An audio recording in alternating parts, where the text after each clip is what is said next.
नमस्कार, मैं हूं आपके साथ कविता राणा। जॉर्ज फ्लॉयड की पुलिस द्वारा मौत क्या हुई, पूरे अमेरिका में आग लग गई और अमेरिका के 144 शहर आग की लपटों में तब्दील हो गए और लग रहा था कि पूरे अमेरिका में अब गृह युद्ध शुरू होने वाला है। उसी बीच अलग अलग राज्यों की पुलिस प्रदर्शनकारियों से उन्होंने बात किया और लोगों को समझाया और उसके बाद कहीं जाकर प्रदर्शनकारी माने और अमेरिका में दंगा, आगजनी और लूटपाट कम हुआ। और अब इन हंगामों को देखकर दुनिया भर के देश भी हिल गए हैं।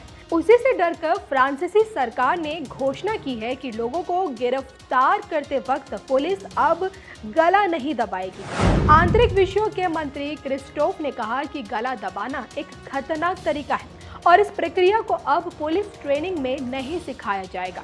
क्रिस्टोफ ने पिछले हफ्ते ही कई प्रमुख फ्रांसीसी शहरों में हुए ब्लैक लाइव्स मैटर के विशाल विरोध प्रदर्शनों का जिक्र करते हुए कहा, मैं विरोध के स्वर सुन रहा हूं और रंग भेद संबंधी घृणा के प्रति लोगों का दुख भी महसूस कर रहा हूं। क्रिस्टोफ ने आगे कहा कि नस्लवाद का ना तो हमारे समाज में और ना ही हमारे गणतंत्र में कोई स्थान है। यहाँ पर आपको एक बात बताते चले कि मिनियापोलिस में जॉर्ज फ्लॉयड की हत्या पर अमेरिकियों में भारी नाराजगी थी और उनके प्रदर्शनों से प्रेरित होकर फ्रांसीसी प्रदर्शनकारियों ने प्रदर्शन शुरू कर दिया। प्रदर्शनकारियों की मांग थी कि पुलिस की हिरासत में शहीद हुई 24 वर्षीय अश्वेत को न्याय मिले। क्रिस्टोफ ने अपनी टिप्पणी में देश में हुए ट्रेन के मामले का उल्लेख करते हुए कहा कि फ्रांसीसी राष्ट्रपति इमैनुअल मैक्रों ने देश के न्याय मंत्री से इसके बारे में जानकारी मांगी है।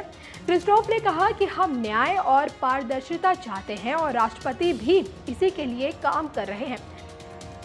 तो आप समझ सकते हैं कि अमेरिका के बाद कई और देशों के राष्ट्राध्यक्ष भी ये समझ चुके हैं कि अब इस तरह की हरकत काफी खतरनाक साबित होगी।